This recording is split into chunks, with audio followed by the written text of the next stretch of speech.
শুকনো পাতার সন্ধে বেলার গান।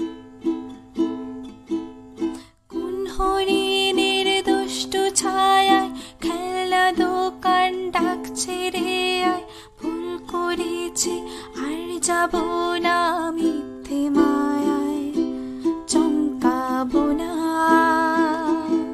ভাল লাগে অন্ধকার হাত ডোবায়, এক নতুন গন্ধ তার পাচ্ছি তাই। আমি বাউন্ডুলে ঘুরি, যে আমাকে বাসবে ভালো তার আকাশে উড়ি। আমি বৃষ্টি